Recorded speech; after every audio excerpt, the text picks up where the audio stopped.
While there are many other videos I want to get on based on things that are in the news just lately, the searing news headline of the day is that Microsoft is cutting 4,800 employees, with a third of these being attributed to Xbox. What does this mean for the Western, especially American, game developer scene? What does it mean for Nintendo specifically? What other long-term trends should we be watching out for? After that, we're going to drill down into whether any of these developers may actually end up at or working with Nintendo or their related studios, and what Nintendo will likely be considering of all of this tumult. So, with this news, not only are the numbers eye-watering, but there is an extra level of slight cruelty in that the pacing of these layoffs is going to be gradated over the years, putting the sword of Damocles over the heads of the talented people at many of these studios. This despite they counterintuitively state in a press statement a bigger future for Xbox, not a smaller one. That was expressed by Xbox CEO Asher Sharma. Xbox clearly hasn't been in the best of health for a while, and I've no intention of doing a full breakdown of where they went right or wrong. Others are better equipped to do that. But it obviously was a devastating blow for many talented people whose livelihoods are now threatened, and the audience that was eagerly anticipating the work of some of the top teams may also face a long drought before they get new games from so many talented developers. Comparison is being drawn to Nintendo, and actually I think we should be a little cautious about exactly how much we praise Nintendo by comparison here, even though in many respects their practices do look a lot more healthy and sustainable in the context of the industry. Famously, in the doldrum years of the 2010s, Nintendo did not lay off employees, and Iwata and the board took pay cuts to ensure that people could stay on and continue working for games that would eventually drive Nintendo's next bout of success. Still, we should also recognize that there are some differences in circumstance. Japan is culturally different and mass layoffs are difficult to achieve.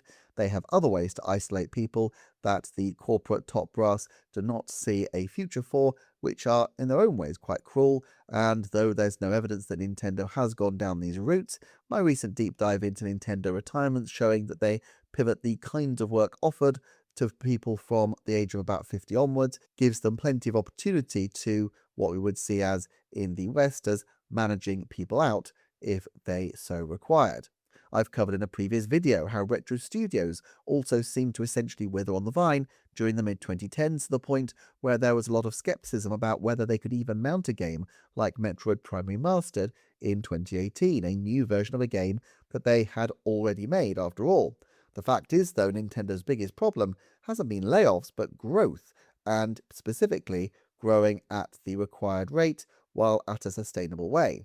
While the industry was desperate to put on more staff during the pandemic and after to cater for the swell in demand during that period, the subsequent bust has left other companies more exposed, but not Nintendo, and part of that is because Nintendo was always very behind the others in its production capacity anyway, and so it's more a case of them coming up to the numbers that they needed rather than needing to slim down.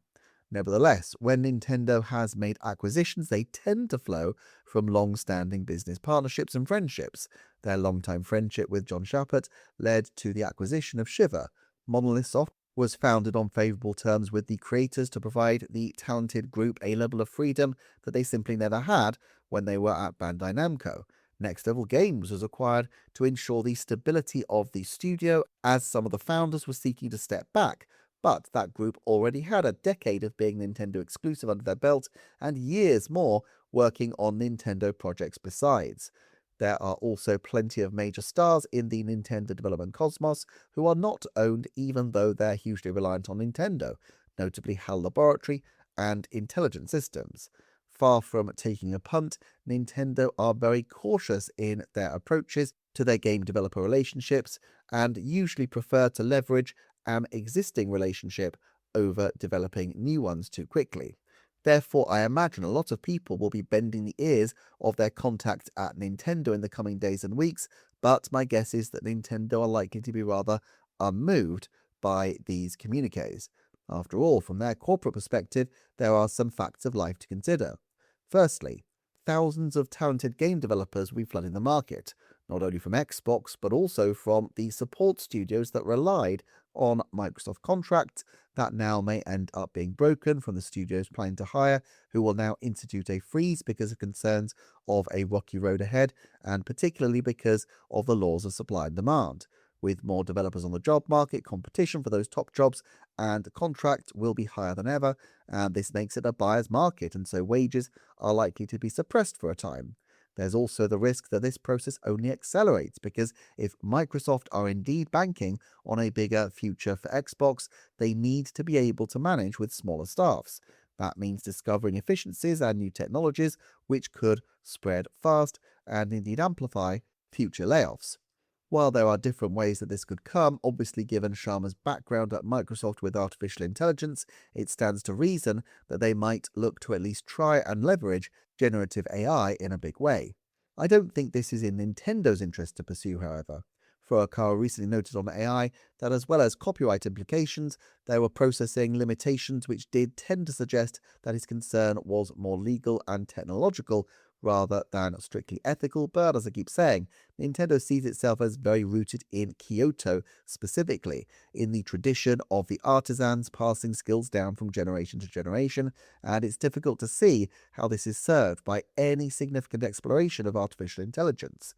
However, if companies invest in AI at scale and are able to produce games at a fraction of the time, this could have an impact. In particular, one key part of the creative process of successful organizations like Nintendo is having an iteration loop where ideas are tried and reviewed before being refined or built upon. It strikes me that even when companies are cautious about using AI for customer-facing activities like game art and coding that goes into the final product, the pressures will exist to use these kinds of tools at other stages of development. And let's face it, nobody has exactly been overjoyed at the decade-plus long wait times for many major titles, so it's not like the reception to the use of AI in this way will be universally unpopular, even though it would still be, I'm sure, quite controversial. However, what it does represent is a downward push on the wages of game developers, which will mostly be felt in wages not fully tracking inflation or in lower numbers of jobs. Some of these people will set up their own studios and develop their own titles, which will go on, I'm sure, to be massive hits for years to come. Others will likely leave the industry entirely. For Nintendo, though, there are a few things that they will watch out for. Firstly, they will rely on the judgment of their American partners. With Nintendo Software Technology, Shiver, and Retro Studios, Nintendo has 3 development studios in the USA, plus Next Level Games in Canada, and hiring people via these locations is probably going to be their favorite approach to taking advantage of any of these new talents on the job market because it fits their very graduated strategy that has worked well in the past. The arrival of many talented new developers on the scene represents an opportunity, but also a great risk because they don't want to swell their numbers too much and risk those studios becoming unprofitable and a drag on the company. It's already fairly obvious that Metroid Prime 4 did not and may never earn back the money that was spent on it. I suspect it will in the ultra long term. Nintendo will still be finding ways to leverage its back library, including Prime 4, decades from now, after all. But all that aside, they can budget a certain amount for experimental products on the edge of their usual areas of competence, but they can't make that too major a part of their business for fear that the tail will end up wagging the dog. The second thing they will need to do is look for people that are pitching games. Now, we know a little bit about the kinds of pitches where Nintendo seem to be receptive and where they aren't. Bell Studios successfully pitched the mixed reality toy car game that became Mario Kart Live Home Circuit, something which was an off-kilter proposition which meshed well with their existing IP. In the late 2010s, and probably chiefly as an attempt to fill gaps in the Switch's early schedule, the team at Nintendo Software Technology collaborated with quite a few smaller developers in the West, leading to games like Snipperclips, Good Job, and The Stretchers. Those kinds of partnerships have largely dried up, but it's not completely impossible that in Nintendo's new era, they would be interested in nurturing these kinds of partnerships again, perhaps even on a more ambitious set of titles. We've seen this a little bit in Japan, after all, with the most obvious example being Astral Chain, although also with examples like Sushi Strikers. Generally, what these games have in common is that the teams aren't left to freestyle, but Nintendo's own people are right in the engine room of development, co-directing or at least heavily involved in the designs. Clearly, any new IP is going to be an uphill struggle, but potential game developers may well be in luck on that front because it is new IP season at Nintendo. Miyamoto recently talked about his wish to develop new characters, and while Nintendo is focused on doubling down on Mario, Zelda, Splatoon, and more right now, the time will come when the major ones are gone and they need something else in the bank. Personally, I'd love for them to keep on going into the deeper realms of Nintendo lore, with Balloon Fight, Ice Climbers, and Kid Icarus, but realistically, Nintendo will want to try some new things as well. In the 2010s, when they were seriously on the ropes, we saw a lot of weird initiatives take flight. Some were abandoned, Retro Studios' action game Harmony, others led to new utilizations of their core IP like Mario, and of course, some made it, such as Splatoon, Ring Fit Adventure, and ARMS. Nintendo overwhelmingly tends to prefer assigning out from its core Kyoto hub rather than bringing people in, but I think there's definitely a world where someone pitches something that catches their attention and it becomes the starting point for a more major development. I could also see Nintendo wanting to build their US-based development muscle centered around Nintendo software technology, which, while seemingly quite a small studio from their relatively modest development output, has a long and therefore trusted position at the company. While Good Job and the Stretchers didn't really make that big a wave, Snipper Clips was briefly a very pivotal part of the Switch's launch, not least as a great way to model the utility of the detachable Joy-Cons. If Nintendo Software Technology were to make 3 co-development partnerships and just one turns out to be, commensurate with its budget, as significant to Nintendo as Snipper Clips, Nintendo will probably be very happy indeed. However, Nintendo is not in the habit of coddling their studios. They don't buy them up to lay them off when the going gets tough, but on the flip side, we've seen layoffs at reliable partners like Velan and Mercury Steam. We saw Vanport and Alpha Dream as 2 Nintendo-aligned studios that were allowed to go to the wall. I'm speculating here, of course, but I suspect pitching to Nintendo could be frankly quite high risk because that perfectionism means that people could spend a long time without closing a deal, and of course the deal could be closed on very specific grounds. Miyamoto mentioned that a major thing for him with Mario plus Rabbids was that the Mario design was so faithful, he assumed the prototype team at Ubisoft had got a hold of a Nintendo model. I suspect this is why Nintendo's new partnerships so frequently start out with assignments to revamp old games, and this is where I think the developer community may find Nintendo being receptive. Nintendo likes to nurture and develop their old properties and to find new life in them. I think it's part of that thing of being a company that prizes intergenerational loyalty. There are quite a number of properties out there where Nintendo might be receptive to a pitch, or where they may even seek a pitch out. And those are often ones which have been bigger in the West in the past and even taken on by Western developers. These include, but are not limited to, the Excite series, Wave Race, Punch-Out, Battalion Wars, Kid Icarus, F-Zero, 1080 Snowboarding, and, yes, even dear old Advance Wars. Especially where those games can be simple graphical remakes of strong games that could still succeed in modern hardware. Wave Race 64 and F-Zero X seem particularly well suited in this case. The risk for Nintendo is frankly quite low, and it's the kind of relationships that are struck now that could lead to deeper partnerships 5, 10, 20 years down the road.